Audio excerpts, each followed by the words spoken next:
නමෝ තස්ස භගවතු වරහතු සම්මා සම්බුද්දස්ස නමෝ තස්ස භගවතු වරහතු සම්මා සම්බුද්දස්ස නමෝ තස්ස භගවතු වරහතු සම්මා සම්බුද්දස්ස සන්තුස්සකෝච සුභරෝච අබ්භකිච්ඡෝච සල්ලෝක උත්තිති සප්පුරුෂු අපි තුනක්නේ අපි සතිපතා පවත්වගෙන ආපු ධර්ම සාකච්ඡාවේ තවත් සතියක් වස්සාන කාලේ වස් පවාරණය පහුගිය පුරපසළොස්වක පොහොය දිනයට සිදු කෙරුණා. ඉන් අනතුරු එළඹුණේ චීවර මාසය.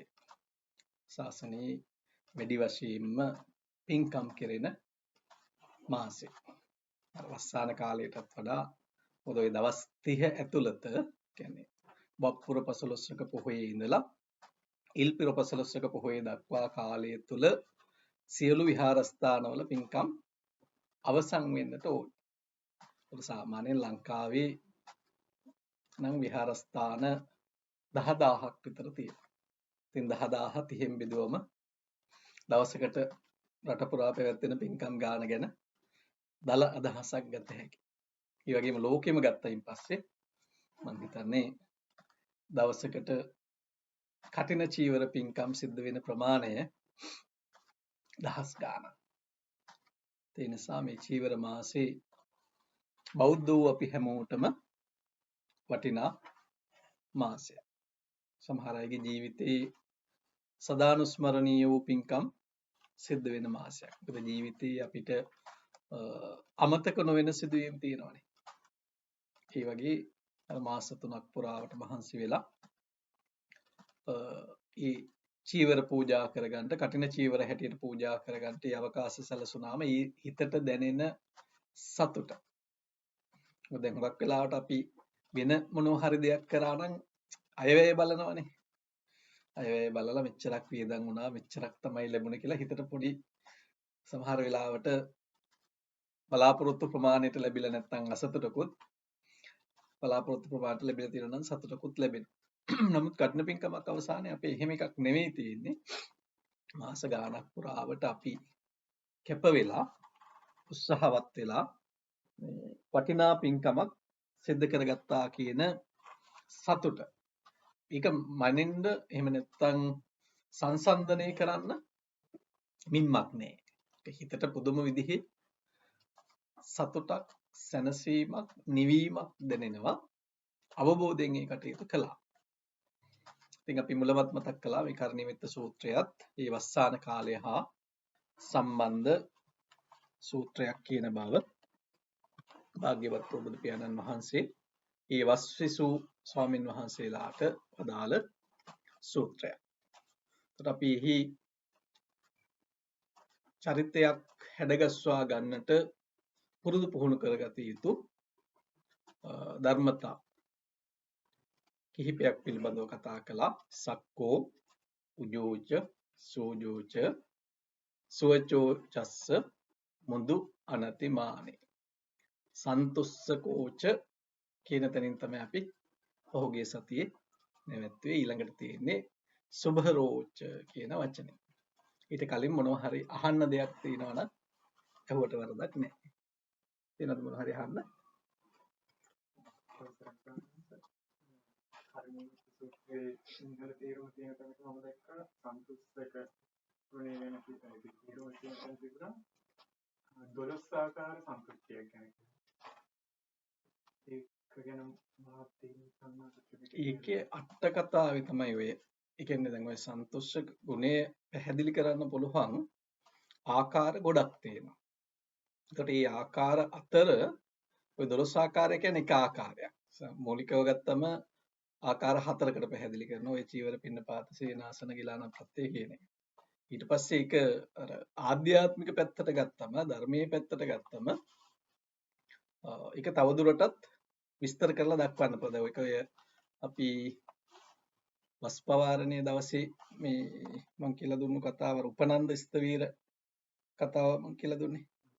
අනේ මේ කතාවේදී මේ උපනන්ද හාමුදුරුවෝ නිතර කතා කරපු ටිකක් තමයි මේ ඔය කියන 12 ආකාර මේ සන්තුෂ්ටිය පිළිබඳව. ඒ නිසා තමයි උන්වහන්සේට හුඟක් අය පැහැදුණයි කියලා මේ අට කතාවේ කියන්නේ.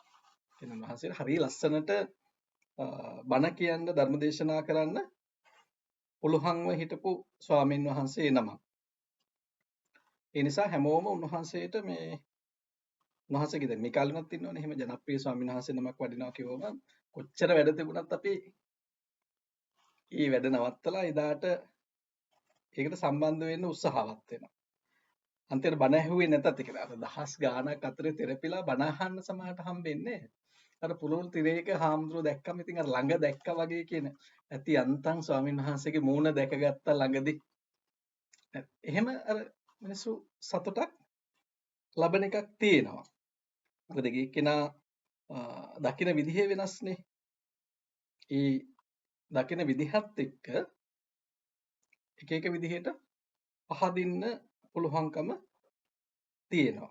එතකොට අපි 12 ආකාරය ගැන මම වෙනම වෙලාවක කියලා දෙන්නම්. මොකද අපිට කාලේ ටිකක් වැඩිපුර ගන්න ඕනේ මේ 12ම පැහැදිලි කරන එක. හුඟක් වෙලාවට අර භාවනාව පැත්තට නැඹුරු කරලා. ඒ කියන්නේ ධර්මයේ ප්‍රගුණ කරන කෙනෙකුට ජීවිතේ සැනසෙන්න ඕන ආකාර. මේ කියන්නේ ගොඩාක් මේ සූත්‍රෙම අපිට ඉස්සරහට තව හම්බ වෙනවා මේ අප්පකිච්චෝ කියලා වචනය. ඒකටත් ටිකක් ළඟින් යන මේ අවස්ථා ගොඩක් එතනදී පැහැදිලි කරනවා. එතකොට ඒ කරුණු ගැන ගත්තොත් දවසක් ඒ කියන්නේ එක දවස මේ 12 ආකාර සතුට ගැන එහෙම නැත්නම් ලද පමණින් සතුට වීම පිළිබඳවත් අපිට පැහැදිලි කරන්න පුළුවන්. ඔක හුඟක් වෙලාවට ආයෙ තියෙනවා මේ මම අර කලින් කියලා දුන්නේ දවසක් අරියවංශ සූත්‍රය ගැන. අරියවංශ සූත්‍රයේ දේශනා කරනකොට ලංකාවේ ඒක මේ ධර්මදේශනයක් කියන අදහසින් නෙමෙයි. අර උත්සවකාරයෙන් තමයි කෙරිලා තියෙන්නේ. පුණ්‍යම් රාත්‍රියේ මුළුල්ලේම ඒ ධර්මදේශනාව මේ පවත්වන එකක්. අර දේවාරෝහණ පූජාව කියලා එහෙම තියෙන්නේ. ඒ වගේ විවිධ කියන්නේ ධර්මයේත් එක්කම අපේ තියෙනවා ඊහා මේ බැඳුණු ලොකු සංස්කෘතියක්. දැන් අපිට අපි සමහර අය පටල ගන්න එක මම හැමිල කියන්නේ වාද කරන්න යන්න එපා කියන්නේ ඒකයි. ත්‍රිපිටකේ නැති හැබැයි මේ කරන පින්කම වඩා අලංකාර කරගන්න තව අපි සංස්කෘතික වශයෙන් එකතු කරගත්ත කාරණා ගොඩක් තියෙනවා. ඒකෙන් තමයි මේ පින්කම අලංකාර වෙන්නේ. ඒක දැන් ඔය අරියවංශ සූත්‍රයේදී කරන්නේත් අර සන්තුට්ඨිතාව පිළිබඳව පැහැදිලි වෙනකන් කියනකොට හිතන්න කොච්චර දීර්ඝ දේශනාවක්ද කියලා. දැන් අපි පැයක් කියනකොට පැයකදී සෑහෙන කරුණු ප්‍රමාණයක් පැහැදිලි කරන්න පුළුවන්. එතකොට මේ හවස පටන් ගත්තම පහුවෙන්දා එළි වෙනකන් මේ දේශනාව දිගයි. ඒ දිග වුණාට මිනිස්සු ඒක දිගයි කියලා හිතන්නේත් නෑ. ඊට පස්සේ දැන් අපිට ඔය පැයේ ධර්ම දේශනාවට සීමා වෙන්නේ මිනිස්සු ටික කාර්ය බහුල වෙනකොට. විවිධ වගකීම් අපිට එනවනේ. ඒකට ඔය මේ පැලෑනේ වජිරඥාන හාමුදුරුවෝ තමයි ඔය පැයේ ධර්ම දේශනා කියන එක හඳුන්වලා දුන්නේ. අතටම ඔය ගුවන් විදුලි ධර්ම දේශනා පටන් ගන්නකොට එතන සීමා ගන්න ඕනනේ. නැත්තම් අපි නෝර යුගයට එනකොටත් සෑහෙන අපේ තිබිලා තියෙන ඔය දීර්ඝ දේශනා. දැන් ඔය නෝර යුගය ගැන කියනකොට කියනවා මේ ධර්ම දේශනාව කරලා හාමුදුරුවෝ ඒ ගෙදරම නවතිනවා. ඒ කියන්නේ වැය එළි වෙනකම්ම ඉතින් ධර්ම දේශනා කරනවා. ආයෙ ටිකක් නැවතිලා ගිලම්පස ටිකක් වළඳලා පොඩි විවේකයක් ඉඳලා ආයෙ අර නවත්තපු තැනින් ආයෙ පටන් ගන්නවා. හැබැයි මිනිස්සු අර සංකීර්ණ වුණාම ජීවිත. මොකද ඒ කාලේ තිබුණේ අර අපි කියන්නේ යපුම් කුෂිකර්මය කියලානේ. තමන්ගේ යැපීමට යමක් හම්බ කරගන්නවා. ඒක ඊට පස්සේ ගෙදර කඩෙන් නෙවෙයිනේ ගන්නෙ. අපි මතක අපි පොඩි කාලේ අපේ ගෙවල් වලත් තිබුණා එහෙම. අවුරුද්දට එක සැරයක් හේනක් හැදුවම ඒ ගන්න අස්වැන්න විකුණන්නේ. ඒකට අවුරුද්ද පුරාම කන්න ගෙදර ඉරිඟු තියෙනවා. කුරක්කන් තියෙනවා. ඊට පස්සේ ඔය මිනේරි වගේ තව කවුපි මුං ඇට ඔය වගේ ධාන්‍ය ගොඩක් දේවල් තියෙනවා.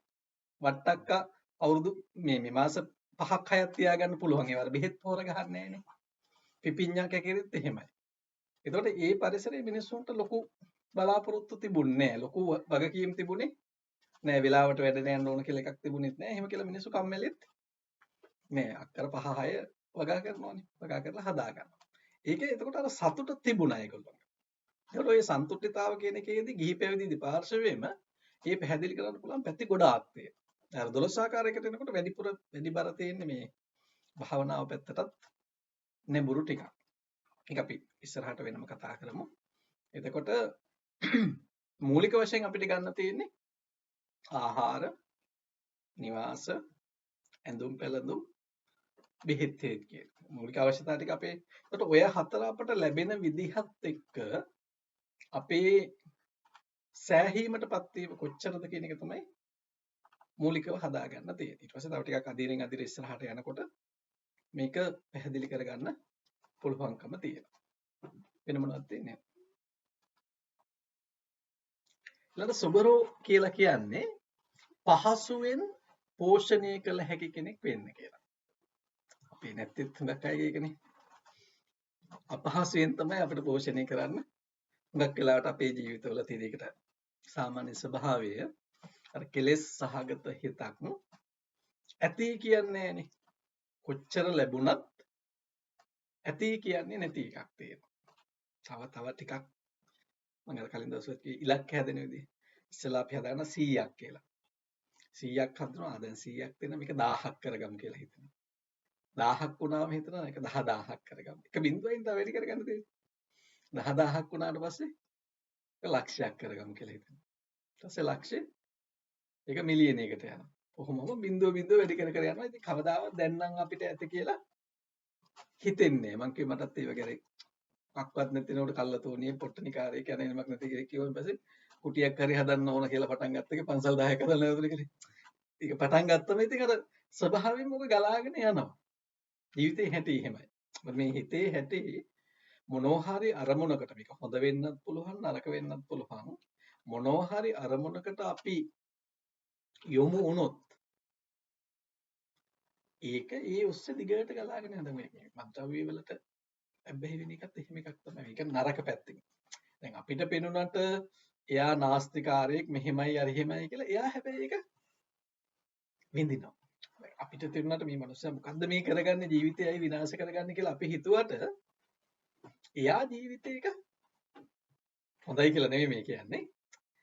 එයා ජීවිතේ විඳිනවා ඒකෙන්. හැබැයි අපිට පේන්නේ මේ මනුස්සයා මොනවද මේ කරන්නේ කිසි තේරුමක් නැහැ කියලා සමහරවිට අපි කරනේවත් තේරුමක් නැහැ තමයි.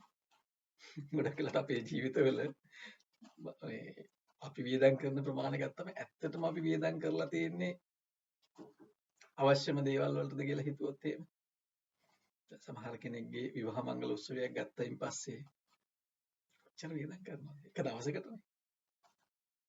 ඊට පස්සේ පහුවදා ඉඳලා අපිට ඉතින් හරි ලස්සන කතා අහන්න හම්බ වෙනවා එක එක්කෙනාගේ. අනේ ස්වාමීන් වහන්සේ මෙච්චර වියදම් වුණා හම්බුනේ නම් මෙච්චරයි. ඉතින් දැන් ණය ගෙවන්න තමයි තියෙන්නේ. එක්කෙනා යොදා ගන්න විදි. සමහර අය අලුත් විදිහට යොදා ගන්නවා. සමහර අය මුහුදේ නැවක විවාහ මංගල්‍ය ගන්න. ඉතින් ලොකු වියදමක් ඒකට දරන්න ඕනේ. ලස්සනයි ඉතින්. ලස්සන වුණාට සමහර අය දැක්ක. මම දන්න සමහර සිදුවීම් තියෙනවා අඩු ගානේ වෙඩින් ඇල්බම් එක එන්න කලින් දෙන්න ඩිවෝස් ෆයිල් කරපියෝ. ඒ කියන්නේ ඒක මතයකට එන්න බැරි වෙලා කියන්නේ මංගේ දෙන්නගේම උපරිමයටත් වඩා ණය වෙලා වියදම් කරලා ඊට පස්සේ දැන් ඉවර වෙච්ච දවසේ නම් ණය ගෙවන්න එපේ. ණය ගෙවන්න ගියාම දැන් කියන ඔයා ගෙවන්න මෙයා ගෙවන්න ගම දෙන්නගේ කාටවත් ගෙවා ගන්න ක්‍රමයක් නැහැ. ඊට පස්සේ දෙමාපියන්ගෙන් ඉල්ලුවාට දෙන්න කෙනෙකුත් ඒකලොත් ඒ වෙනකොට වියදම් කරලානේ. දෙමාපියන්ට දෙන්න දෙයක්වත් නෑ. අන්තිමට රණ්ඩු වෙලා දෙන්න දෙපැත්තට යනවා. ඊට පස්සේ අර ඇල්බම් එක හදපු මිනිස්සයා තනහතයි. ඒක ගන්න කෙනෙක් නෑ දැන්. අපිට ওই ඇල්බම් එකෙන් දැන් වැඩක් නැහැ කියලා නේද? ඉතින් අක උසාවි ගිහිලා නඩු කියලා ඒකේ වන්දිය ගන්න ගියාට ඒක ප්‍රායෝගික වෙන්නේ නැහැ. ඉතින් සමහර අය එහෙම එක අතහැරලා දානවා. ඒ තියෙන්නේ තර පහසුවෙන් පෝෂණය කළ නොහැකි ස්වභාවය. ඒකට බණ පොතේ වැඩිපුර තියෙන්නේ සාසනික පැත්ත, හාමුදුරුවන්ගේ පැත්ත. කියන්නේ එවිදි ජීවිතයේ අපිට බුදුහාමුදුරුවෝ නිතරම උගන්වන එකක් තමයි සැහැල්ලු දිවි පැවැත්මක් තියාගන්න. අපි සාමාන්‍යයෙන් කියන්නේ පැවිදි ජීවිතය අර නිකන් පියාපත් බර තියෙන කුරුල්ලෙක් වගේ කියලා. ඕන වෙලාවක ලෑස්ති වෙලා යන්න පුළුවන්. ඕක හැබැයි අර මුල් බුදු සමයේ දැන් ගොඩක් වෙලාවට අපිට වගකීම් සෑහෙන ප්‍රමාණයක් බාර ගන්න පසුබිමක් හැදිලා. ඒ නිසා අර ඒ කාලේ තරම්ම නිදහස් නෑ. හැබැයි ආයාසෙන් නිදහස හදාගන්න බැරිත් නේද? දැන් උදාහරණයක් දැන් මම දන්න ගොඩක් මගේ හිතවත් හාමුදුරන කොහොමද ওই පන්සල් ටික කොහොම දාලා ගිහිල්ලා ඉන්නේ කියලා. ඒත් සමහර හාමුදුරුවෝ අතරත් ඉන්න එක දවසක් පන්සලෙන් පිට ඉන්න බැරි හාමුදුරුවෝ ඉන්නවා. කියන්නේ මේ අගෞරවයකට කියන එක නෙවෙයි. ඒ හිතේ එහෙම තියෙන එකක්. මම නැති වුණොත් මේවා විනාශ වෙයි, මේක නැති වෙයි. හින්දා මං අනිවාර්යෙන් පන්සලේ ඉන්න ඕන කියලා. කියන්නේ දැඩි මතයක ඉන්නවා මගෙන් පස්සේ. කියන්නේ මං නැති වුණොත් මේක ඉවරයි කියලා. එහෙම වෙන්නේ නැහැ. නමුත් අපේ හිත දැන් ගෙවල් වලත් කියන්නේ අම්මලා සමහරට කියන්නේ මොන හරි වුණාම තේරෙයි මං නැති දවසක. මං ඉන්න එකන් ඉතින් ඕවා තේරෙන්නේ නැහැ කියලා. හැබැයි ඉතින් ඒගොල්ලෝ ලෝක ධර්මතාවයට නොමිය යනවනේ දවසක. හැබැයි ඉතින් එහෙම කියලා ඔය කියන තරම් ලොකු දෙයක් වෙන්නේ. ඒ කියන්නේ කවුරුවත් තව කෙනෙක් මත යැපෙනවා කියලා අපි පෙනුනට අපි උපදින්නේම කර්ම ශක්තියක් එක්ක. එතකොට කොච්චර යහපත් දෙමාපියෝ ළඟ වුණත් දුක් විඳින දරුවෙක් උපදින්නත් පුළුවන්. ඊටාම නරක දෙමාපියෝ ළඟ සැප විඳින දරුවෙක් උපදින්නත් පුළුවන්. ඒ නිසා මෙයා නැත්තම් මට බෑ කියන තැනට එන්න එපා. බුදුහාමුදුරුවෝ වදාරන්නේ මෙහෙම එකක් අර. තමන්ගේ හිසට තම අත තමයි සෙවණැල්ල වෙන්නේ. අනික අය උදව් කරන්න පුළුවන්. කවද වෙනකන්ද? තරහ වෙන්න අවස්ථාවක් එනකන්. තරහ වෙන්න අවස්ථාවක් ආව ගමන්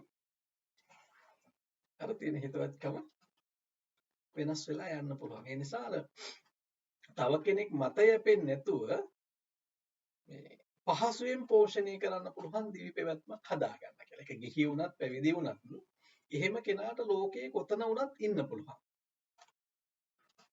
දැන් සමහර අය ඉන්නවා කොහෙට ගියත් එයා තෘප්තිමත් නැහැ. යන යන තැන එයාට පේන්නේ මොනවද? දෝෂ විතරයි පේන්නේ. කියන්නේ එයා අපහසුයෙන් පෝෂණය කරන්න වෙන කෙනෙක්. දැන් හිතන්නකො සාමාන්‍යයෙන් ගෙදරට කෙනෙක් ආවම වුණත් කොච්චර කොහොම මොනවා දුන්නත් එයා හොයන්නේම මොකද්ද? නැති දෙයක් ගැන. තේ එකක් දුන්නොත් එයා අහන්නේ කෝපි නැද්ද? කෝපි එකක් දුන්නොත් ඒකෙත් තව මොනවා හරි වර්ගයක් කියලා නේද? අහවල් එක නැද්ද කියලා. අපි හැමෝගෙම රුචිකත්වයක් තියෙනවා. දැන් සාමාන්‍යයෙන් කවුරු ඇහුවොත් අපි උනත් කියන මේ අහවල් එක තමයි මම පාවිච්චි කරන්න කියලා කියනවා. හැබැයි ඒක අනිවාර්යෙන් ඒකම හොයන්න ගියොත් මොකද වෙන්නේ? එයාට කවදාවත් කොතනකවත් පහසුවෙන් යැපෙන්න බැරි වෙනවා. යන යන තැනින් ඊට පස්සේ එයා ප්‍රතික්ෂේප වෙනවා. දැන් සමහර අය ඉන්නවා මේ හාල් වර්ගේ නැත්තම් මට බත් කන්න බෑ කියන. මේ හිතින් හදාගන්න ප්‍රශ්නයක් ඒක. ඇත්තටම තියෙන එකක් නෙවෙයි ඔය. අපි හිතනවා එහෙම. සමහර වෙලාවට දැන් මගේ ගොඩක් පිටිසර පැතිවලනේ පන්සල් හැදුවේ. ඉතින් රට පුරා ඉන්න මගේ ওই හිතවත් අය ආව මම සමහරට ඔක අත්විඳින අවස්ථා තියෙනවා. සමහර අය ආවම ගම්වල ඉතින් විතර හම්බෙන එකක් තමයි අපිට කැකිරි බතුයි ඉතින් වරදින්නේ නැති එකක්. දෙයට කැකිරි බතුයි දවල්ට බතුයි කැකිරි වගේ කොහොමද හැමදාම තියෙනවා. ඒක ඉතින් අපි ඒක ප්‍රතික්ෂේප කරන්නේ නැහැ. මොකද කියන්නේ නැහැ. සමහර අය ආවයින් පස්සේ ඒක දැක්කම හිතනවා නේ කොහොමද ස්වාමීන් වහන්සේ මේවා වළඳන්නේ කියලා. ඒක හරි සමහර අයට ඒක හරි අලුත් එකක් වගේ වෙනද. තවත් සමහර අය ඉන්නවා අනේ අද හොඳ දානයක් නේ හම්බෙලා තියෙන. දැන් ඉතින් කෙනාට අපි කැම ටිකක් දෙන්න ගියාම ඉතින් නායකයන්ට කැම දුන්නාට පිටින් එන කෙනෙකුට අපි අපිට හම්බෙන එකෙන් දෙනවා. ඒ දෙන්න ගියා මම ඔක හුඟක් අත්විඳින එක. දැන් සමහර එකම මේ දාන ටික තමයි එක්කෙනෙක් එක හරි සතුටින් මේවා හරි ගුණයි මෙහෙමයි අර එහෙමයි කියලා ඒක කන්න බැරි වුණත් කොහොම හරි ඒක සතුටින් පොඩ්ඩක් හරි කරනවා. සමහර අය නම් අනේ මේවා නම් කන්න බෑ කොහොමද ඔබ වහන්සේලා වළඳන්නේ මෙහෙමද ජීවත් වෙන්න පුළුවන්ද කියලා ඒක ගන්නෙම කොයි පැත්තටද? අනික් පැත්තට ගන්න. ඒකයි එකම ආහාරය අපිට ගන්න පුළුවන්.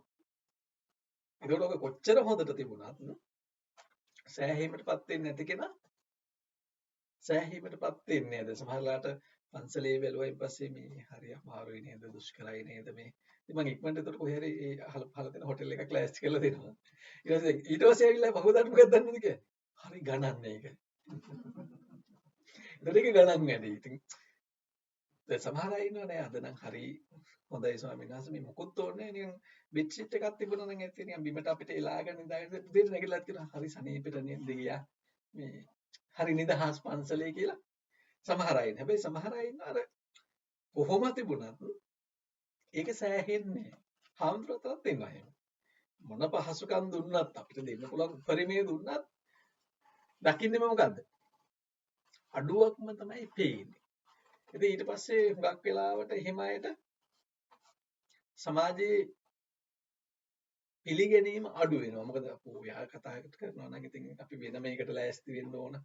එයාට මේ කෑම හරියන්නේ නැහැ, මේ නවාතැන් හරියන්නේ නැහැ, මේ ආසන හරියන්නේ නැහැ. එහෙම වාඩි වෙන පුටුවේ ඉඳලා ඔක්කොම වෙනස් කරන්න ඕනනේ. සමහර අය එහෙම බලාපොරොත්තු වෙයි. එහෙම නැති වුණාම එයා හිතනවා ඔව් මේ වගේ නම් ඉන්න පුළුවන්ද? මේක හරියන්නේ නැහැ කියලා. ඉතින් යන හැමතැනම එයා මොකද කරන්නේ? එයා ගැටෙනවා ඒකත් එක්ක. ඒතකොට එයාගේ තියෙන්නේ මොකද්ද? අර සුබරෝනේ පහසුවෙන් පෝෂණය කළ හැකි බව.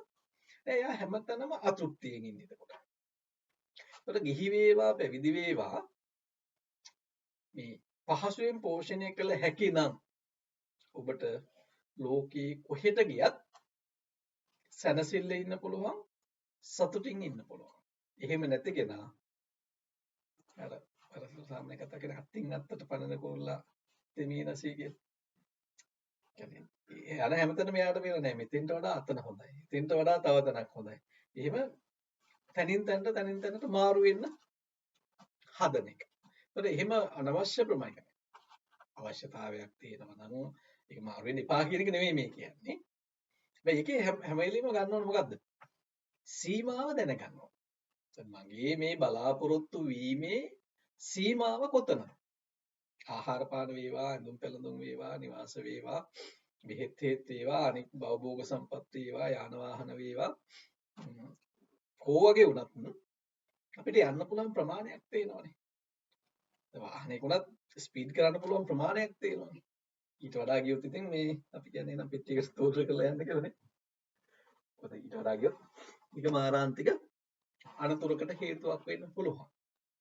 ඒකට අපි දැනගන්න ඕනේ ඒකේ සීමාව.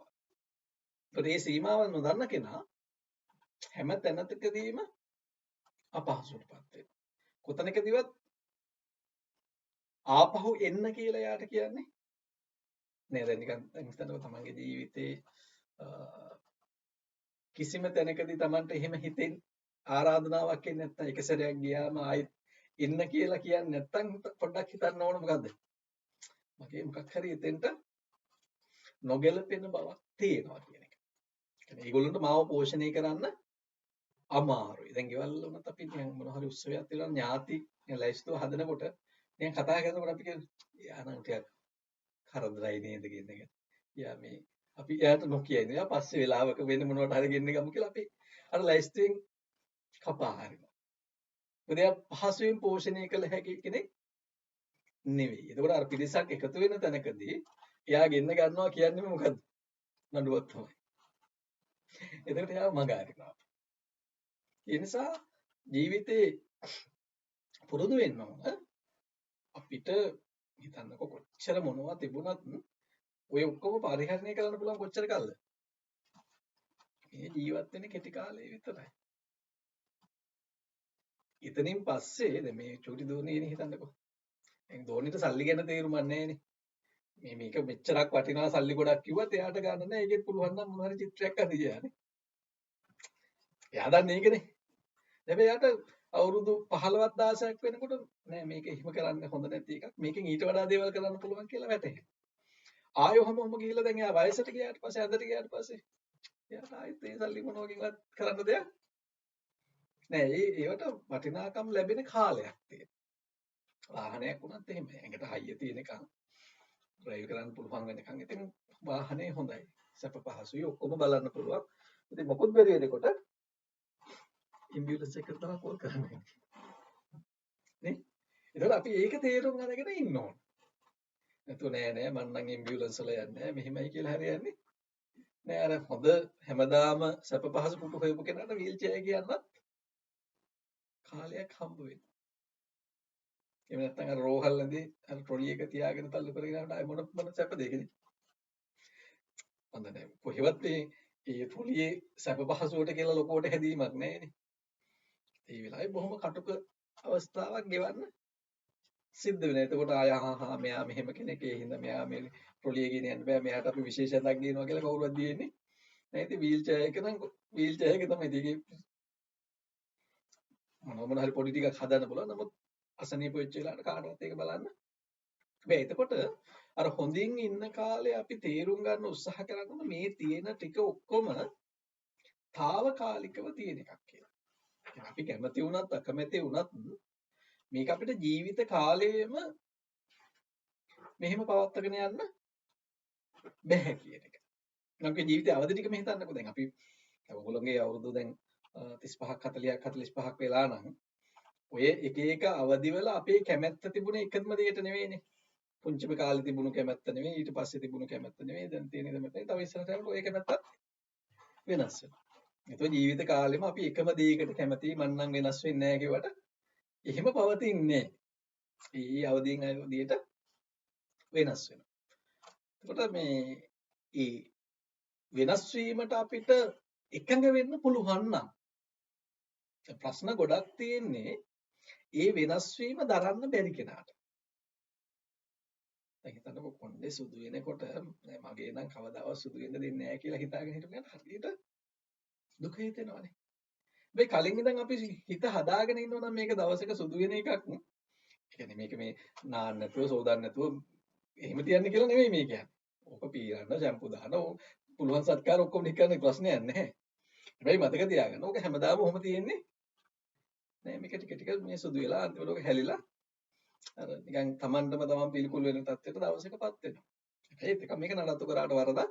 හැබැයි අරක මතක තියාගන්න. එතකොට එයා පෝෂණය කරන්න ලේසි. අපි දන්න සමහර ප්‍රසිද්ධ චරිත තියෙනවානේ මේ වගේ රූපලාවන්‍ය නිසාම මිය ගියපු අය. ලස්සන වෙන්න ගිහිල්ලා ලස්සනට ඉන්න එපා කියලා නෙමෙයි මේ කියන්නේ. පිරිසිදුට ඉන්න එපා කියලා නෙමෙයි. එහෙම හිතියට වරදක් නෑ. හැබැයි ඒ හැම එකේම සීමාව තේරුම් ගන්න ඕන. ඒ සීමාව තේරුම් ගන්න බැරි වුණාම එයා සැනසෙන්නේ නැහැ කොතනකවත්. අවසාන ජීවිතේත් නැති වෙනවා. ඔය අටකතාව එක තැනකදී තියෙනවා මේ රජ කෙනෙකුට වටුමස් කන්න ආසාවක් ඇති වෙනවා. අහලා තියෙනවද? කලින් කිව්වේ නැද්ද කලින්? දැන් රජතුමාට වටුමස් කන්න ආසාවක් ඇති වෙනවා. හැබැයි රජතුමා මේ නිතර සිල් රකින්න කෙනෙක්.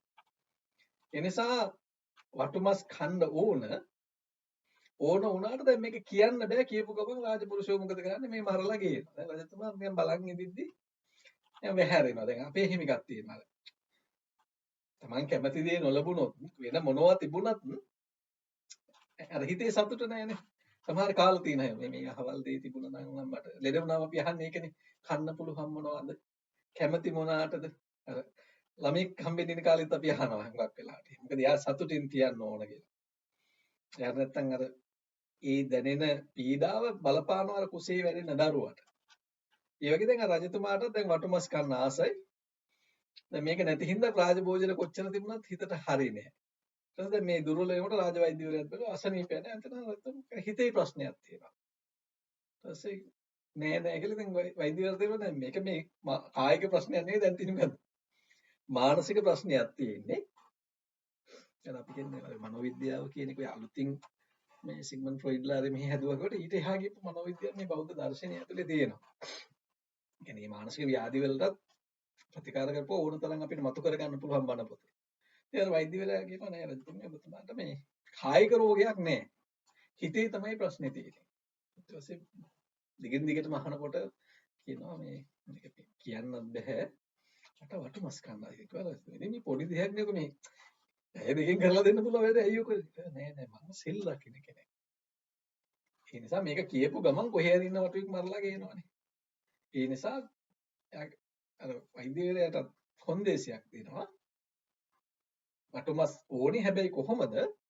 මන් නිසා මරපේව වෙන්න බෑ. කවදා හරි දවසක මේ වටුමස් හම්බුනොත් මරලා විකුණන්න තියෙන තැනකින් එතනින් ගත්තට වරදක් නෑ. හැබැයි මේ රජතුමාට වටුමස් ඕන කියලා නිකන් පොඩි පණිවිඩයක් එවන රටේ වදින වටු වල මරලා මිනිස්සු අරන් එනවා. එහෙම ගේන මස් එක මට ආහාරයට ගන්න බෑ කියලා. ඉතින් ඔහොම පණිවිඩේ යවුව අර කොන්දේසියත් එක්ක. මොකද රජතුමාට දැනුම් දෙන්න ඕන කොහෙන්ද ගත්තේ කොහොමද එතෙන්ට ඒ වටුමස් ආවේ කියන එක. එතකොට මරලා ගෙනල්ලා හරියන්නේ නැහැ. රාජානනේ වැරදුනොත් ඒක ඊට වඩා බරපතල එකක්. ඒ නිසා ඒ වගේ දවස් කිහිපයක් යනකොට මේ වටුව 3 දෙනෙක් මරපු වටුව 3 දෙනෙක් විකුණන්න තියනවා දැක්කම රාජපුරුෂයෝ අරගෙන එනවා. ඇවිල්ලා අර විස්තර ටික කිව්වයින් පස්සේ මේ මරලා විකුණන්න තිබුණු ටිකක් මේ මිනිස්සුත් එකතු කරගෙන ඇවිල්ලා ඉතින් අහනවා කවුරු වෙනුවෙන්ද මැරුවේ. ඉතින් අපි කරන්නේම අපි දඩයන් කරන එක. ඉතින් ඒ නිසා එහෙම මරපු එකක් කිව්වන් පස්සේ රජතුමා ඒකට කැමති වුණා. අර වටුව 3 දෙනා ඉව්වට පස්සේ කියලා නෑ දැන් මේක මම තනියෙන් කාලා හරියන්නේ නෑ. මම මේක දන් දෙන්න ඕන. දන් දීලා තමයි මං ආහාරයට ගන්න ඕන. ඊට පස්සේ හාමුදුරන්ට ආරාධනා කරන්නකෝ දානෙට. ඊට පස්සේ එක හාමුදුරු නමකට තමයි ආරාධනා කරන්න කිව්වේ. එතකොට එදා ඒ හාමුදුරුවෝ ඉන්න කුටියට තව හාමුදුරු නමක් වෙලා ආගන්තුකෝ. ඊට පස්සේ එක හාමුදුරන්ට ආරාධනා කරා දැන් හාමුදුරු දෙනමක් වුණා. අර පින්කම් ගැන කෙනෙකුට කියන්නේ හරියටම ගන්නට හදාගෙන බෑ අපිට හිටි ගමන් ආගන්තුකෝ හාමුදුරු නමක් වැඩියොත් නෑ නෑ ඔබ වහන්සේට නම් දාන්නේ නෑ කියන්න බෑ අපිට.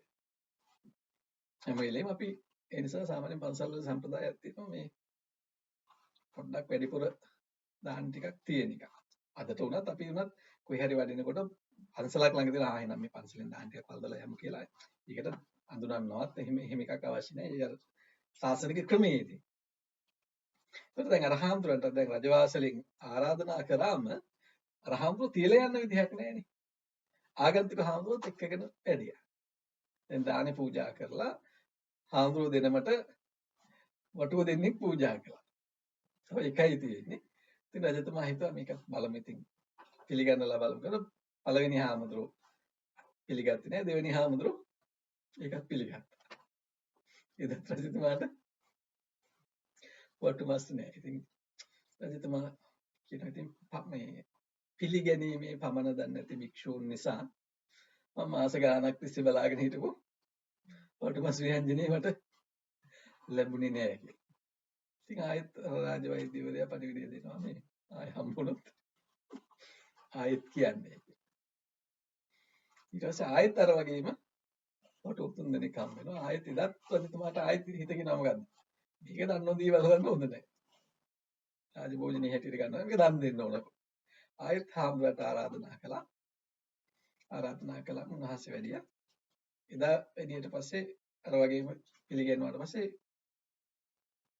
හාමුදුරු වටුවක් නෙවෙයි කියන ඕකෙන් භාගයක් මට පිළිගන්නවා කියලා. කියන්නේ සම්පූර්ණ වටුව මම එපා දැන් හිතනවා දැන් මේ කාලේ මතර ලොකු මස් කෑල්ලක් තියෙනවා කියන දේ ඔක ලොකු වැඩි. මේ කෑල්ලක් කපලා හරි කඩලා හරි දෙන්න කියලා. ඒ වගේ හාමුදුරුවෝ නෑ ඕකෙන් මට පොඩි භාගයක් පිළිගන්නවා. ඊට පස්සේ මහසේ වළඳනකොට ආයෙත් අරක පිළිගන්නවා. මහසේ ඒක පිළිගත්තෙත් නෑ. ඉතින් එදා ඒක ඉවර වෙලා හාමුදුරුවෝ වැඩියට පස්සේ රජතුමා කියනවා පිළිගැනීමේ පමණ දන්න හාමුදුරුවෝ නිසා මට වටුව දෙකමාරක්ම වළඳන්න මේ ආහාර හැටියට ගන්න පුළුවන්කම ලැබුණා. පෙර දවසේ පිළිගැනීමේ පමණ දන්නේ නැති හාමුදුරුවෝ නිසා මටත් එක්ක තිබුණු වටුව මට වළඳන්න හම්බුනේ රාජභෝජන හැටියට ගන්න හම්බුනේ නෑ කියලා. එතන මේවා අට කතාවේ ඇතුළත් කරලා තියන්නේ මේ බොරු කතාවක් නෙමෙයි. හැබැයි ඒවට සිද්ධ වෙන්නේ. අද තුනත් එහෙම වෙන අවස්ථා තියෙනවා. සමහර අයට මොනවා හරි හම්බ වුණාම ඔය හාමුදුරන්ටත් ටිකක් දෙන්නම ඕන. ඒක දෙන්න ඕන කිව්වම ඉතුරු කොටස දෙන්න නෙවෙයිනේ අපි කැමති. අපි කියන්නේ අගසස් දාණය කියලා අපි මුල් කොටස තමයි දෙන්න කැමති. ඒකට තිබුණේ එක ගෙඩියයි. ඉතින් හාමුදුරන්ට දෙන හාමුදුරනේ මේ අපේ පළවෙනි අබ ගෙඩිය කියලා. මේ හැදුනේ එක ගෙඩියයි නම් අපිට උගන්වන ක්‍රමය තමයි මොකද්ද? ওই ගෙඩිය වළඳන්න එපා. මේ කෑල්ලක් අරගෙන ඉතුරු ටික තමයි ඒක රසවත් වෙන්න පුළුවන්, කැමති වෙන්න පුළුවන්, වටිනවා වෙන්න පුළුවන්. ගෙදර අම්මලා කරන්නේ. හරි හම්බුණාම ඔක ඉන්න ගෙදර ගානටම බෙදලා සමහරවිට අර ඉන්න පොඩි දරුවෙක් ගිහිල්ලා අම්මේ මට තව කිව්වා ඊට පස්සේ මං කැමති නෑ මං ඔයාට ආස නෑ කියලා. ඒකත් ළමයාට දීලා නිකන් ඉන්නේ. එහෙමනේ. කියන්නේ කන්න බැරිකමවත් නැත්නම් ළමයි ඉන්න කලින් මේක අම්මට කන්න බැරි හින්දා නෙමෙයි. එයාගේ හිත කියනවා නෑ මේක දෙන්න ඕන අනික් අයට. අපි කියන්නේ වෙරළු ගෙඩිය 7 දෙනෙක් කාලා අම්මගේ තාත්තගේ කොටස ගඟටත් දැම්මයි කියලා. ඒ තමයි අර පහසුවෙන් පෝෂණය කරන්න පුළුවන් අය. එහෙම නැති අය බෑ. එතකොට අර විදිහට ජීවිතේ හුරු වුණාට පස්සේ යාවට කොතන ගියත් පවතින්න පුළුවන්කම තියෙන. නැත්නම් හැම තැනදීම පීඩාවම තමයි ඇති වෙන්නේ. දැන් අර අට කතාවේ කතාව කියලා කියන්නේත් ඒකම තමයි. මේක ආදර්ශයට ගන්න මිනිස්සු මුල් කොටස අගසස් හැටියට දැන් අදටත් කුඹුරු කැපුවයින් පස්සේ මිනිස්සු ආහාර ගන්න කලින් වී ටිකක් හරි හාල් ටිකක් හරි ගෙනල්ලා නැත්නම් කිරිබතක් හදලා කිරි ආහාර හැටියට ඔය අගසස් මංගල්‍ය කියලා රූපවාහිනියෙන් පෙන්නන්නේ. ඒක ශ්‍රී මහා බෝධියට එහෙම නැත්නම් රුවන්වැලි සෑයට එහෙම නැත්නම් දළදා වහන්සේට එහෙම නැත්නම් ගමේ පන්සලට. අදටත් මිනිස්සුන්ගේ එහෙම එකක් තියෙනවා. හැමෝම නෙවෙයි නමුත් බහුතරයක් අයගේ එහෙම මේ මුල් කොටස අපි සංඝයාට බුදුරජාණන් වහන්සේට පූජා කරන්න ඕන කියන හැඟීමක් තියෙනවා. හැබැයි මේ පූජා කරනකොට අපට උගන්වන දේ තමයි දින තරම්ම ගන්න උත්සාහ කරන්න එපා. ඒ පිළිගැනීමේ පමණ දැනගන්න. ඒක කියනවා අර මේ ලස්සන උපමාවක්. අර බඹරා මලෙන් රොන් ගන්න. මල තලන්නෙත් නෑ, මල පොඩි කරන්නෙත් නෑ, මලට හානියක් කරන්නෙත් නෑ. හැබැයි පැණි ටිකක් අරගන්නවා. එතකොට පැණි ගත්තා කියලා බැලූ බැල්මට හොයන්න බෑ ඒක. ආන් ඒ වගේ කියනවා මේ ජීවිතේ හදාගන්න. ඒතකොට පහසුවෙන් පෝෂණය කරලා. ඔයගොල්ලෝනත් පවුලේ හිතන්න පවුලේ හැමෝම ඔයගොල්ලෝ මොනවා හරි උදව්වක් ඉල්ලනකොට නෑ කියනවනම් ඒකේ අදහස මොකක්ද දන්නවද? ඔයගොල්ලෝ ප්‍රමාණයට වඩා ඒගොල්ලන්ට කරදර කරලා. කියනකොටම උදව් කරන්න ඉදිරිපත් වෙනවනම් ඒකේ අදහස මොකක්ද? ඔයගොල්ලෝ ඒගොල්ලොත් එක්ක හොඳ විදිහට ඒ පැවැත්ම ආශ්‍රය පවත්වගෙන ගිහිල්ලා තියෙනවා. ඒ කියන්නේ ගන්න පුළුවන් උපරිමය අරගෙන නෙවෙයි. ගෙදරකට ගියාම මේ මොනවා හරි තියෙනවා කඩා ගන්න කියපු ගමන් අර අපි පුංචි කාලේ කවියක් කියමු. ඔයගොල්ලෝ දැන් අපි දැන් සම වයස වගේ බැලුවම මේ ගසේ බොහෝ පැණි දොඩම් තිබේ ඉදිලා පැහිලා බිමට නැමිලා බර වෙලා ආතු. නංගිටයි මටයි ගෙඩි දෙකක් ඇති පැඩියේ කඩන නරක ළමයි එම නොවේ අපි කියන්නේ. ඕනතරම් තියෙනවා මේකේ ගෙඩි. හැබැයි තිබුණු පළියට අපි කඩන්නේ නෑ. නංගිටයි මටයි ගෙඩි දෙකක් ඇති අපිට. ඒ තමයි මොකක්ද අර අපේ සංස්කෘතිය අපේ ධර්මයෙන් සමාජයට දුන්නු පණිවිඩය. ඒක අර අධ්‍යාපන ප්‍රතිසංස්කරණ කියලා අපි සම්පූර්ණ නැති කරගත්තේ එහෙම ඒවා. ඒවා නිකන් අර පරණයි, ඒවා නිකන් වැඩක් නැති යල්පැනගේ ඒවා එක්ස්පයර් වෙන ඒවා නෙමෙයි කවදාවත්. ලෝකෙ කොතෙන්ට ගියත් අපිට පුළුවන් නම් කොච්චර දේවල් තිබුණත් දැන් මේ විවෘත ආර්ථිකයේත් එක්ක අපේ ඇහැ රවටන දේවල් නේ තියෙන්නේ. සුපර් මාකට් එකට යන්නේ මේ හාල් ටිකක් ගන්න අරන් ඉන්නේ වෙන මොනවද? ඒක බැලු තැන තියෙන්නේ මොනවද? අපේ හිත රවට්ටලා නිකන් මේකත් හොඳයි ගත්තා නම් හොඳයි කියලා අපේ සල්ලි ඉවර වෙනකන් ගන්න හිතෙන දේවල්. හැබැයි ආපහු ඒ හැරිලා බලන්නකෝ ඒ ගෙනාපු ඔක්කොම පරිහරණය කරනවද කියලා. අපේ ගෙවල් වල තියෙන ගොඩාක් දේවල් අපි අර හිතේ ආසාවට ගෙනාවා මිසක් දවස් දෙකක් යනකොට අර තිබුණු උවමනාවක් නැහැ, වටිනාකමක් නැහැ. ඔහේ පැත්තේ දාලා තියලා අන්තිමට ඩස්බින් එකට දාලා නිකන් එන්නේ. ඒ අපිට අර පහසුවෙන් පෝෂණය කරන එක හැටියට නෙමෙයි තියෙන්නේ. අදි පරිභෝජන වාදී අදහස. ඒක බෙදා ගන්න අපි පොඩ්ඩක්වත් කැමති නෑ සමහර වෙලාවට. ඒකට එහෙම වුණාට පස්සේ එයාව පෞලෙන් ප්‍රතික්ෂේප වෙනවා, සමාජයෙන් ප්‍රතික්ෂේප වෙනවා, ආයතන වලින් ප්‍රතික්ෂේප වෙනවා. අහන හැමෝම කියන චමද්ද කතා කරන්න එපා කියලා කියනවා ඒදුනේ. ඇයි? යන්නේ නැතන එයා සෑහීමටපත් වෙන්නේ. කොච්චර දුන්නත් මන්දි. කන්න දුන්නම කාලත් මදි ගෙනියන්නත් ඕන. නෑ මට හෙටත් මේක ගන්න පුළුවන් ෆ්‍රිජ් එකේ හැන් දාගෙන තියාගෙන කියලා ඉතුරු ටිකත් අරගෙන යන අය සමහර තැන් වල ඉන්නවා. කියන්නේ අපත යනවා නම් එහෙම ගත්තට කමක් නේ. හැබැයි එහෙම නැති තැනකදී අපි හිතන්න ඕන මොකද්ද? මේ තියෙන ප්‍රමාණය අපි කොහොමද කළමනාකරණය කරගන්නේ? ඔය මේ සංඝ සමාජයේත් අපි සමහරවිට දකිනවා දැන් මේ බංග්ලාදේශ හාමුදුරුවෝ ඉන්නවනේ. මේ කියන්නේ උන්වහන්සේලා පහත් කරන්න කියන එක නෙමෙයි අපි අත්විඳින එකක් කියන්නේ. දැන් අපේ ලංකාවේ හාමුදුරන්ගේ තියෙනවා කොච්චර Taman කැමති වුණත් ඉන්න හාමුදුරුවෝ ප්‍රමාණය අතර ඔක බෙදා ගන්න පුළුවන් විදිහට අපි බෙදා ගන්න.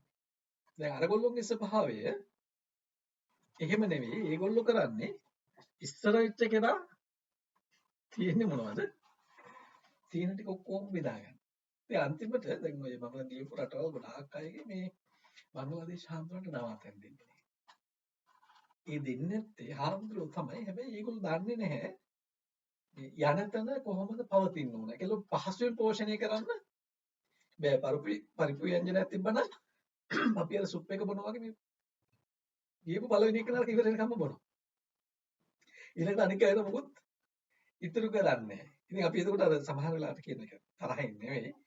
මේ මෙහෙමයි කරන්න ඕන කියන එක. මොකද ඒක ඒගොල්ලෝගේ ඇඟේ නෑ. එයාට හිතෙන්නේ නැහැ මට පිටිපස්සෙන් තව ගොඩක් ඉන්නවා කියලා. මොකද වස් පිළිවෙලට යන්නේ.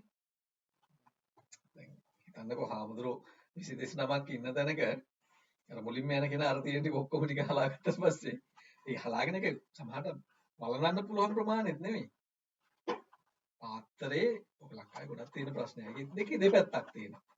එකක් දායකයන්ගේ පෙරැත්තය. දායකයට ඕනේ කොහොම හරි Taman ගෙන ආපු ව්‍යංජනේ හරි මොනවා හරි දාන එක ඉවර කරන්න. ඒකෝ තමයි එයා සතුටු වෙන්නේ. ඒ නිසාම හාමුදුරන්ටත් ඉතින් ඇවිල්ලා කියන අනේ ස්වාමීන් වහන්සේ මේක මම්මයි හැදුවේ ඔබ වහන්සේලාටමයි ගෙනා කිව්වම ඉතින් බලදන් නැති වුණත් ඒක ගන්න වෙනවා. අරගෙන සෑහෙන විදිහට ආහාර අපේ අපතේ යන එකක් තියෙනවා. ඒතර අර ස්වාමීන් වහන්සේලාගේ තියෙන්නේ එහෙම පෙරත්තේ නිසා නෙවෙයි. පෙරත්ත නොකලත් අර වළඳන්න බැරි තරම් ප්‍රමාණයක් බෙදා ගන්න. ඒ අනුරාධපුර යෝගයේදී අට කතාවේ කියනවා මේ සෑගිරියේ හිටපු හාමුදුරන්ට හැම වෙලාවම රජමාලිගයෙන් දන් දෙනවා. ඉතින් මිනිස්සු අන්තිමට අහනවා රජතුමනි මොකද මේ සෑගිරියට විතරක් දන් දෙන්නේ මේ අනිත් පැති වලට දන් දුන්නම නරකද කියලා. කොහොම එහෙනම් හෙට අනුරාධපුරේ දානයක් ලෑස්ති කරන්න. සෑගිරිය කියලා කියන්නේ මේ මිහින්තලේ පැත්තට වෙන්නේ. එතකොට දානයක් ලෑස්ති කරලා විශාල ස්වාමීන් වහන්සේලා ප්‍රමාණයක් වැඩම කළා. දාන ඉවරුණාට පස්සේ අර පාත්‍රවල ඉතුරු කරලා අපතේ දාපු ප්‍රමාණය සෑහෙන ගොඩක් එකතු වුණා. ඊට අමතරව අර ඉතුරු වෙච්ච දාන ඒ ටිකත් උන්වහන්සේලා අරගෙන වඩිනවා පස්සේ වළඳන්නේ. අන්තිමට නිකන් අර දානේ හදලා පූජා කරලා ඉවර වුණාම විසි කරපු ප්‍රමාණයත් සෑහෙන්න තියනවා ආයි ඉතුරුත් නෑ මොකද. ඊළඟට පහවදා අර සෑගිරිය හාමුදුරන්ට දානයක් හදනවා. අර මිනිස්සුන්ටම කියනවා ඔයගොල්ලෝ සම්බන්ධනේ හෙට තියෙනවා සෑගිරිය දානයක්. එතනත් අර වගේම හාමුදුරුවෝ විශාල ප්‍රමාණයක් වඩිනවා. අර පිළිගන්නවන එකනොත් හාමුදුරුවෝ පිළිගන්නේ ටිකයි. ඊළඟට අර සමානව හාමුදුරුවෝ හිතන්න 109කට ආරාධනා කළා අනුරාධපුරට 109කට ආරාධනා කළා සෑගිරියට 109කට ආරාධනා කළා හදපු දාන ප්‍රමාණය සමානයි. ඒක පළවෙනි දවසේ අපි කියන්නේ ලුණු කුඩුවක් ඉතුරු නෑ ආයි. ඩස්බින් වල තමයි වැඩිපුර ප්‍රමාණයක් තියෙන්නේ. අනෙක් ඉතුරු වෙච්ච හොඳට තිබුණු ටික උන්වහන්සේලා අරන් ගියා. හැබැයි අර ඊළඟ දවසේ අර පිළියෙල කළ දාන එකෙන් 4න් එකක්වත් හාමුදුරු පිළි අරගෙන තිබුණෙත් නෑ. හැබැයි අපත ගියෙත් නෑ. ඊට පස්සේ රජතුමා කියනවා දැන් තේරෙනවද? එහෙම සෑගිරියටම දානේ පූජා කරන්න. මොකද මෙතන ඒ ස්වාමීන් වහන්සේලා මේක මේ ස්වාමීන් වහන්සේලාගෙන අගෞරවයක් ඇති කරගන්නේ නෙමෙයි මම කියන්නේ පහසුවෙන් පෝෂණය කළ හැකි වීම තුළ උන්වහන්සේලා මෙලොවම ලබන ගෞරවය ප්‍රසාදය ඊළඟට පහසුවෙන් පෝෂණය කරන්න බැරි වීම තුළ මෙලොවම ප්‍රතික්ෂේප වෙන ස්වභාවය. රජතුමා කියනවා මෙන්න මේ පිළිගැනීමේ ප්‍රමාණය දන්න හින්දා තමයි වහන්සේලා ගෞරවණීය විදිහට මතක් නැලදීම පිළිබඳ අපේ ශික්ෂාපද සෑහෙන ප්‍රමාණයක් තියෙනවා. එතකොට අර තීන තරමට බෙදාගෙන ඕන තරම් දාන තියෙනවනේ එහෙ කියලා විසි කරන්න නෙමෙයි කියන්නේ. අපි බෙදා ගන්න ඕන වළඳන්න පුළුවන් ප්‍රමාණය. එතකොට පිළිගන්න ඕන ගේන තරම් මොනවා හරි නෙවෙයි. Tamanට අවශ්‍ය ප්‍රමාණය. ඒකට එහෙම වුණායින් පස්සේ තමන්ගේ ජීවිතේටත් සැහැල්ලුව තියෙනවා. දැන් ගිහි ජීවිතෙත් ඒ වගේ. ගෙදර තියෙන ධනය ඔක්කොම මට දෙන්න කියන එක නෙවෙයි. දැන් මේ පවුල්වල සමගිය නැති වෙන පළවෙනිම කාරණේ මොකද්ද? කුඩා හරි වැඩි හරි විශාල හරි තියෙන දීපල බෙදන්න ලෑස්ති වෙනවා. එතකන් ඊටාම හොඳට සහෝදරයෝ ඉන්නවා. මේකට දුප්පත් පොහොසත් ભેදයක් නෑ. හැම පවුලකම සමගිය නැති වුණා නම් නැති වුණ ටිකක් හොඳට බලන්න. ඉතින් දීපල බෙදන්න කියනවා. අර කොච්චර තිබුණත් බොහෝමයක් දෙනා බලාපොරොත්තු වෙන මටත් ලැබෙන්න ඕන. මට ලැබෙන්න ඕන කොහොමද? වැඩියෙන් ලැබෙන්න. ලොකුම කෙනා හිතා මම පළවෙනි දරුවා අම්මා තාත්තගේ. ඔයගොල්ලන්ට ඉස්සෙල්ලාම හම්බුනේ මං. ඒ හින්දා මට වැඩියෙන් දෙන්න ඕන. බාලයා හිතනනේ මං අන්තිමේ. ඔයගොල්ලෝ වැඩියෙන් ආදරය කරේ මට. ඒ හින්දා මට වැඩියෙන් දෙන්න ඕන. ඉතින් ඔහම අර ඒගොල්ලෝ ඒකට හේතුත් හදා ගන්නවා. සමානව දුන්නත් ඊට පස්සේ කියන්නේ අනික් අයටත් දුන්නානේ. ඒගොල්ලන්ට කියන්න බලන්න. අපි බලන්නේ නැහැ කිසි දෙයකට. වැඩිපුර දුන්නොත් ආයාටනේ වැඩියෙන් දුන්නේ. එයාට බලන්නේ. ඒක දැන් සමානව දුන්නත් වැරදි. අසමානව දුන්නත් වැරදි. මේ මිනිස් හිත කොයි ක්‍රමයකටවත් සතුටු කරන්න බෑ. එහෙනම් සතුටු කරන්න පුළුවන් එකම ක්‍රමය තමයි මොකද්ද? අවබෝධයෙන් කටයුතු කිරීම. ඒ නිසා තමයි අර සුබරෝ කියන ගුණය පුරුදු කරන්න කියන්නේ මොනවට කරගන්නද? යන්තං සන්තම් පද අபிසමෙච්ච. ඒ සාන්ත වූ පදය අවබෝධ කරන්න නම් මේ පහසුවෙන් පෝෂණය කරන්න පුළුවන්කම තියෙන්න ඕන. මේක හිතන්නකො දැන් මෙහි නිව්සීලන්ත ඇවිල්ලා දැන් මට කියලා මං දරන්න බැරි ප්‍රමාණයකට හැමදේම මේවා එහෙමයි එනේන සැරේ සුබෝදාර වගේද සුබෝද මේ වගේද කියලා හැම වෙලෙම කියන්න ගියා නම් එතකොට ආයි පන්සල වැත්තේ ඉන්න හිතෙන්නේ. අපෝ පන්සලේ ගිහලා හරියන්නේ අපි මේ අපේ හිත හදාගන්න කියලා පන්සලේ යනකොට එතන තියෙන ප්‍රශ්න ටික බැලුවෙන් පස්සේ අපිට හිත හදාගන්න බෑ කියලා එහෙම වෙන තැන් තියෙනවා. මේ බුදුහාමුදුරුවෝ ජීවමාන කාලෙම මේ අලව් නුවර එහෙම උණයි කියලා ශාසන ඉතිහාසයේ සඳහන් වෙනවා. මේ හාමුදුරුවෝ විවිධ කර්මාන්ත විහාර කර්මාන්ත ආවාස හැදීම ආදී පටන් ගන්න දකින මනුෂ්‍යයාගෙන් ඉල්ලනවා මේ අපේ පන්සල හදනවා අරකට ඕන මෙච්චරක් ඕන කියලා ඉල්ලන අවසානයේ මිනිස්සු පින්න පාතිවත් බෙදන්නේ නැති තරමටපත් උනායි කියලා. හාමුදුරුවෝ දකිනකොට මිනිස්සු දොර වහගන්න. ඉතින් මහාගාස්ප හාමුදුරුවෝ පින්න පාතේ වැඩෙනකොට කොහෙන්වත් දානේ හම්බෙන්නේ නැහැ බැලුවා. දකින මිනිස්සු හැංගෙන. දොරක් ඇරලා තිබ්බ නිකන් දොර වහනවා ගෙදර නෑ ඒවයි. ඊට පස්සේ මේ විහාරස්ථානට ඇවිල්ලා අහනවා මේ කලින් මේ අලවුනවර කියන්නේ පහසුවෙන්ම පින්න පාතේ ලැබුණු නගරයක්. දැන් මේ ඇයි මිනිස්සු මේ දන් දෙන්නේ නැත්තේ කියලා. ඉතින් කියනවා මේ හාමුදුරුවෝ එක අලුත් වැඩ පටන් ගන්න විතරෝම දායකයන්ගෙන් ඉල්ලනවා. මේ ඉදිකිරීම කටයුතු වලට ඒවට මේවට ඊළඟට මේ වගේ වැඩ කරන අයට ප්‍රමාණයට වඩා ඉල්ලනවා. ඒ නිසා දැන් මිනිස්සු හාමුදුරුවෝ තීරුම් ගන්න තියෙන්නේ කොහොමද? කරදර පිරිසක් ඇටියට. මම කලින් දවසේ ඇටි තරහ කරගන්න ලේසිම ක්‍රමේ වැඩි වැඩියෙන් ඉල්ලන්න කියලා. එතකොට මෙන්න මේ හේතුව නිසා තමයි දැන් පින්න පාතිවත් පූජා කරන්නේ නැත්තේ. මේක අන්තිමට බුදුහාමුදුරන්ටත් මේ පැමිණිල්ල ඉදිරිපත් කරනවා මහකාශ්‍යප හාමුදුරුවෝ. ඒ වැඩම කරලා ආකිත මහස මෙහිම ප්‍රශ්නයක් තියෙනවා මේ පිළිබඳව සලකා බලන්න වෙයි. ඉතින් ඊට පස්සේ බුදුහාමුදුරුවෝ ශික්ෂාපදයකට පනවනවා.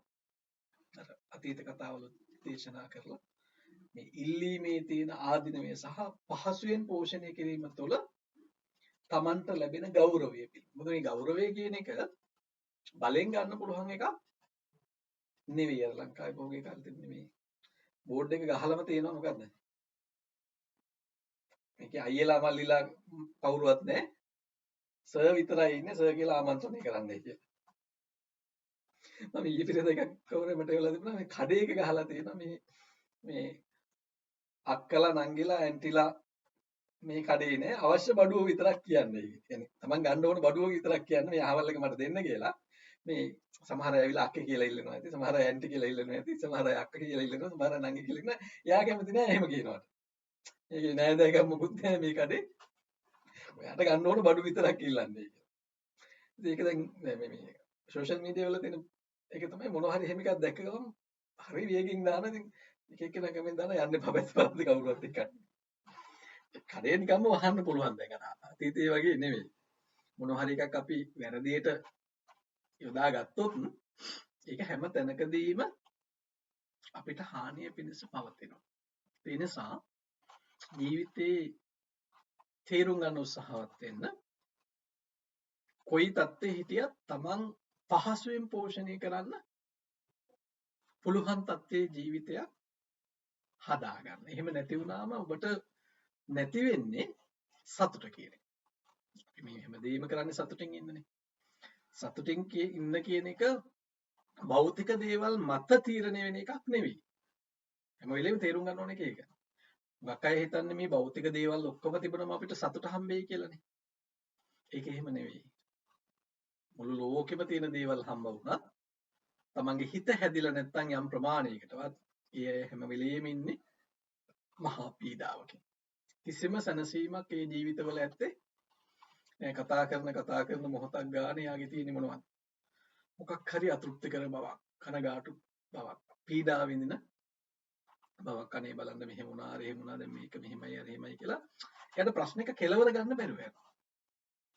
අරමුණෙන් අරමුණට පැන යන එකක් තමයි තියෙන්නේ. හැබැයි පහසුවෙන් පෝෂණය කරන්න පුළුවන් කෙනා හැම වෙලෙම එයා මොකද කරන්නේ? ප්‍රශ්නේ සීමාව අරගන්න. ඕනම එක අපේ මෙච්චර තමයි උපරිම යන්න පුළුවන්. මීට වඩා අපිට යන්න බෑ කියන තැනට. එතකොට අපි කියන්නේ අර හීන දකින්න සැබෑ කරගන්න පුළුවන් ඒවා කියලා. අපිට ජීවිතේ ඉලක්ක තියාගත්තට කිසි වරදක් නෑ. හැබැයි මේ ඉලක්කේ සීමාව අපි දැනගන්න ඕන. මට යන්න පුළුවන් දුර කොච්චරද? දැන් මගේ වයස මෙච්චරයි. මේ වයසේ ඉඳලා මං තව අවුරුදු 30ක් ජීවත් වෙනවා නම් ඒ අවුරුදු 30ට මිසක් තව අවුරුදු 100කට ප්ලෑන් හදලා හරියන්නේ නෑ. එතකොට අවසානයේ සිද්ධ වෙන දේ තමයි ජීවිතය අවසන් කරන්න වෙන්නේ අවසන් නොකළ වැඩ ටිකක් තියාගෙන. ඒකට හරි අතෘප්තියක් ජීවිතේදී. අනේ මට බැරි වුණා. අහවල් ටික ඉවර කරන්න බැරි වුණා.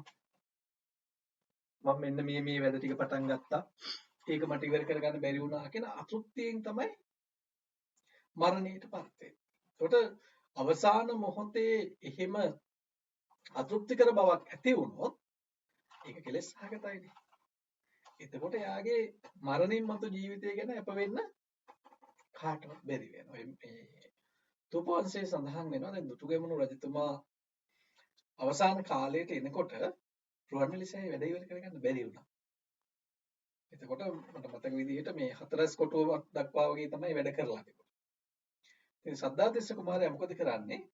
අර රෙදි වලින් සුදු රෙදි වලින් අර ඉතුරු ටිකත් හදලා ඉවරයි වගේ ප්‍රතිනිර්මාණය කරලා කියන්නේ අර අඩුව පිරෙව්වා. චෛත්‍ය වැඩ ඉවරයි කියලා ඉතින් රජතුමා ඈත තියලා පෙන්නවන්න දැන් චෛත්‍ය හදලා ඉවරයි. તો නිකන් හරි රජතුමාට හිතුණා නම් මට මේක කරගන්න බැරි වුණා කියලා. එතකොට එතන ඇති වෙන්නේ මොකද්ද? දුම්නසක්නේ. දුම්නස කියන්නේ කුසල් සහගත සිතක් නෙවෙයි දැන්. කෙනෙකුට හිතන්න පුළුවන් අනේ ඉතින් ඒ හිතලා තියෙන්නේ මේ කාටවත් හානි කරන්න නෙවෙයිනේ. මට මේ වැඩේ ඉවර කරගන්න බැරි වුණා කියලානේ කියලා කෙනෙකුට හිතෙන්න පුළුවන්. හැබැයි ඒ හරහා ඊළඟට සිතුවිලි ගොඩ නැගෙන්නේ මොනවටද? ආය අතෘප්තියකට.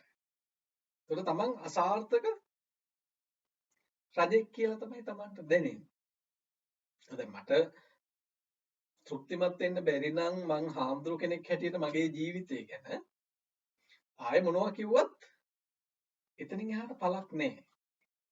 ඒකට ඔයගොල්ලෝගේ ජීවිතවලත් හැම වෙලෙම බලන්න මට මං ගැන මම තෘප්තිමත්. අනික් කෙනා ගැන නෙමෙයි. අනික් කෙනා එකට හිටියට පවුලේ හිටියට එයා වෙනම ජීවිතයක් නේ. ඒකට ඉන්නවා දුකසක බෙදා ගන්නවා. ඒ ඔක්කොම හරි ඒක ඇත්ත.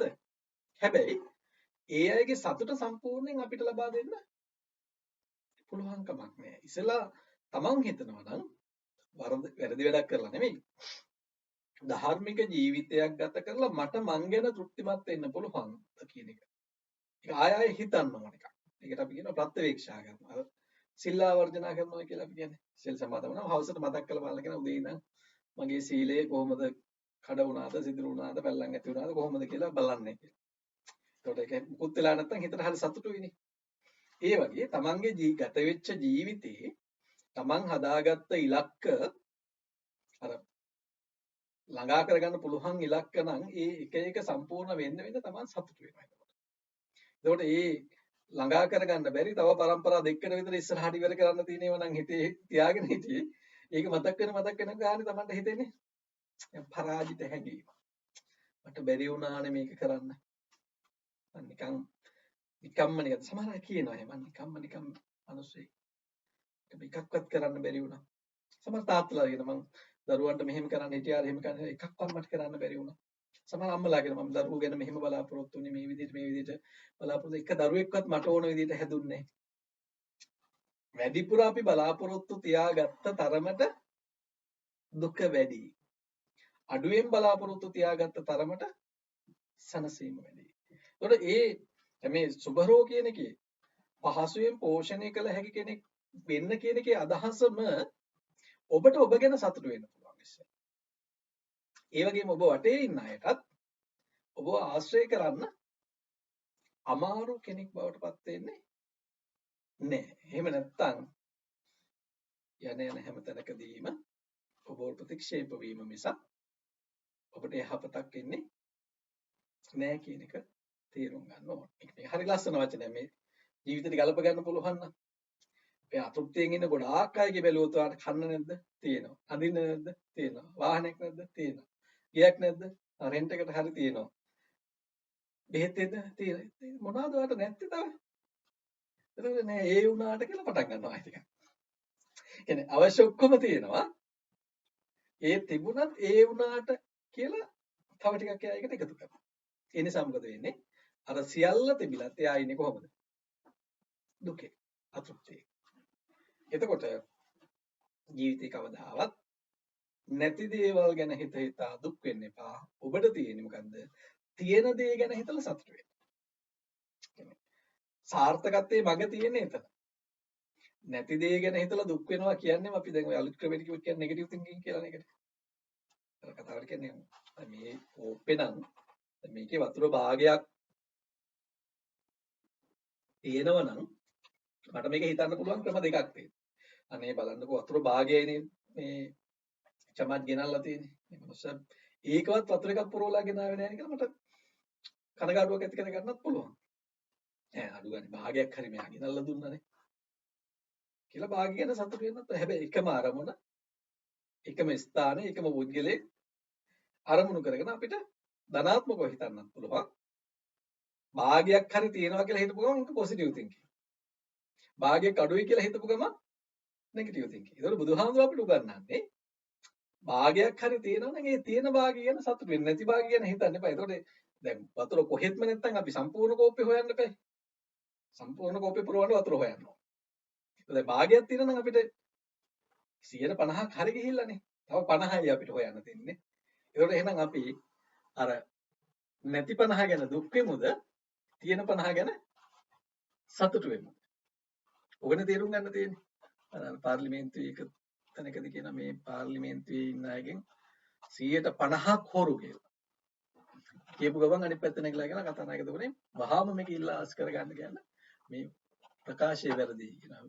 අර කතානායකතුමනේ මම මගේ ප්‍රකාශය ඉල්ලාස් කරගන්නවා. මේ පාර්ලිමේන්තුවේ නැගෙන් 150ක් හොරු නෙවෙයි. ඉතින් අර විරෝධය දක්වපු කෙනාට ඒක තේරුන්නේ නැහැ මේකෙත් අදහස.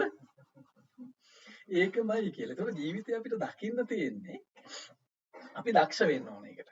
දැන් යාගේ අදහස යා කොහොමද හැන්සන්ගත කරගත්තනේ.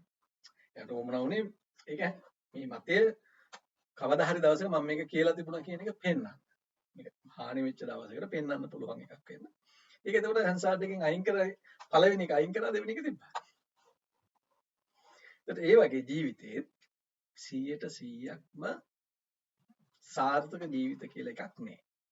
පළවෙනි ටික බලාපොරොත්තු වෙන්න එපා. කෙලෙස් සහගතව ඉන්නතුරු අපි හැමෝගෙම ජීවිතවල මොනවා හරි අඩුපාඩු තියෙනවා.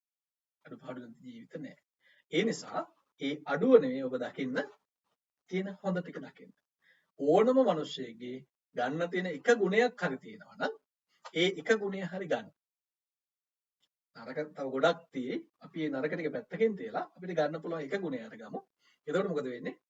අපිට මේ මිනිස්යාගේ නරක නිතර මතක් වෙන්නේ නෑ. එතකොට එයාව පහසුවෙන් පෝෂණය කරන්න පුළුවන්. ඒ වගේම Tamanටත් ආදේශ කරලා බලන්න ඕන.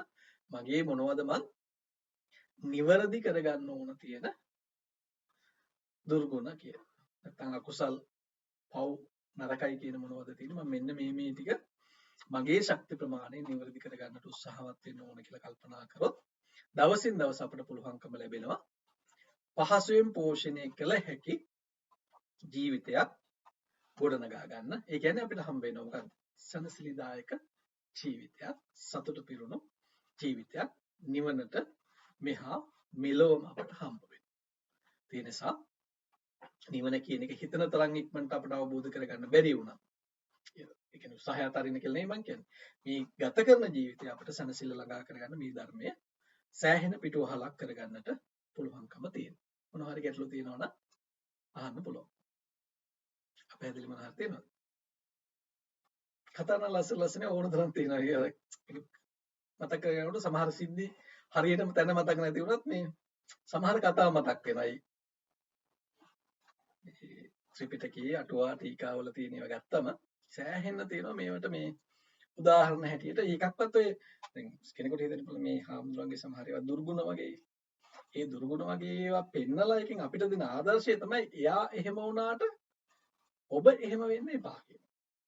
ඒ නිසා තමයි නැත්තම් තිබුණානේ ඔය නරක ටික ඔක්කොම බණ පොතෙන් අයින් කරන්න. එහෙම අයින් කරේ නැහැ. ඒ ටික තියලා මෙන්න අතීතයේ මෙහෙම වෙලා තියෙනවා. ඒ නිසා ලැබුණු ප්‍රතිඵලය මේකයි. ඔබ වහන්සේලා එහෙම වෙන්න එපා කියන මට්ටම තමයි අපට උගන්වන්නේ. එතකොට ගිහි ජීවිතෙත් ඒ වගේ අපි ආදර්ශයට ගන්නවා නම් ආදර්ශයට ගන්නට ඕනේ යහපත් මිනිස්සු මිසක් අයහපත් මිනිස්සු නෙවෙයි. මොකද වර්තමාන ලෝකයේ රැල්ල තියෙන්නේ ජනප්‍රිය වෙන්නේ වෛරල් වෙන්නේ හොඳ නිවුස් නෙවෙයි නරක දේවල්. නරක ආරංචි වල පියාපත් තියෙනවා කියන වගේ හැමෝම ලයික් කරන්නේ කමෙන්ට් කරන්නේ නරක ආරංචි වලට නරක පණිවිඩවලට. ඒ නිසා අපි උත්සාහවත් වෙන්න ඕනේ. අපි එතනදි තෝරලා ගන්න මේ සාරංච සාරතෝ ඤත්වා අසාරංච අසාරතෝ කියලා සරුදේ සරු විදියටත් નિසරු දේ નિසරු විදියටත් තෝරගන්නට උත්සාහවත් වෙන්නට. එහෙම වුණාම ඔබ පහසුවෙන් පෝෂණය කළ හැකි කෙනෙක් බවට පත් වෙනවා. අවසාන වශයෙන් තියෙන මොනවා හරි අහන්න. පැහැදිලි මොනවා හරි? හොඳයි එහෙනම් මේක කාලයක් ගත වෙලා තියෙනවා. මේ කාලේ අපි ධර්ම සාකච්ඡා කිරීම තුළින් පංචශීලයේ සමාදන් වීම තුළින් රැස් කරගන්න තියදුණු සියලු පින් කැමැති සියලුම දෙවියන් උදෙසා අනුමෝදන් කරමු. අනුමෝදන් වෙත්වා. මේ පින් අනුමෝදන් වීමෙන් දෙවියන් දිවිස පවර්ධනය කරගනිත්වා. සසර දුකින් නැත මිදී තුම් නිර්වාණ අවබෝධය ලබා ගනිත්වා කියන කරුණාවෙන් දෙවියන්ට පුණ්‍ය අනුමෝදනා කරමු. ආකාසට්ඨා ච බුම්මට්ඨා දේවා නාග මහිද්దికා පුඤ්ඤන්තං අනුමෝදිත්වා චිරං රක්ඛන්තු ශාසනං චිරං රක්ඛන්තු දේශනං චිරං රක්ඛන්තු මම් පරන්ති. ඒ වගේම අපි හැමදිනා නමින් මේ පරිලෝය යන්නට යෙදුණු වර්ග පරම්පරාගත සිළු ඥාති හිතයි සිනොස් සිහියට නගා ගන්නට අපෝසින් රැස් කර ගන්නට යෙදුණු සිළු පින් අප නමින් මේ පරිලෝය යන්නට යෙදුණු සිළු ඥාතින් දෙසා අනුමෝදන් කරනවා. අනුමෝදන් වෙත්වා. මේ පින් අනුමෝදන් වීමෙන් අපගේ ඥාතීන්ගේ පරලෝ ජීවිත සපවත් භාවයට පත් කරගනිත්වා. කෙලවර ජාති ආදී දුකින් නැත මිදී ලබන්නා වූ පියමා නිවන් සෝබෝධ කරගනිත්වා කියන කරුණාවෙන් ඥාතීන්ට පුණ්‍ය අනුමෝදනා කරමු. ඉදම්මේ ඥාතිනං හෝතු සුඛිතා හොන්තු ඥාතයෝ. ඉදම්මේ ඥාතිනං හෝතු සුඛිතා හොන්තු ඥාතයෝ. ඉදම්මේ ඥාතිනං හෝතු සුඛිතා හොන්තු ඥාතයෝ. ඒ වගේම මේ පින්කම් සඳහා සහ සම්බන්ධ වන ඔබ හැම දෙනාටම තුනුරන්ගේ අනන්ත වූ ආශිර්වාදයෙන් කායික නිරෝගී භාවය වේවා, මානසික නිරෝගී භාවය වේවා. හැම දෙනා විසින් සිදු කරන්නා වූ යහපත් කටයුතු සර්වප්‍රකාරයෙන් මිශ්‍ර සිද්ධ වේවා. හැම දිනාටම මෙලොව සැනසෙල්ලම වේවා කියන කරුණාවෙන් අපි ආශිර්වාද කරනවා. එසේම වේවා කියන අදහස ඇති කරගෙන වන්දනා කරගන්නට. සබ්බීතියෝ විවජ්ජන්තු සබ්බ රෝගෝ විනස්සතු මාතේ භවත්වන්තරායෝ සුඛී දීඝායුකෝ භව භවතු සබ්බ මංගලං රක්ඛන්තු සබ්බ දේවතා සබ්බ බුද්ධානුභාවේන සබ්බ ධම්මානුභාවේන සබ්බ සංඝානුභාවේන සදා සොත්ති භවන්තු තේ. අභිවාදන සීලිස්ස නිච්ඡං වද්ධාපචායිනෝ චත්තාරෝ ධම්මා වඩ්ඩන්ති ආයුවන්නෝ සුඛං බලං ආයුරාෝග්‍ය සම්පatti සග්ග සම්පatti මේවච අතෝ නිබ්බාන සම්පatti ඉමිනාතේ සමිජ්ජතු. හැම දිනාටම තෙරුවන් සරණයි.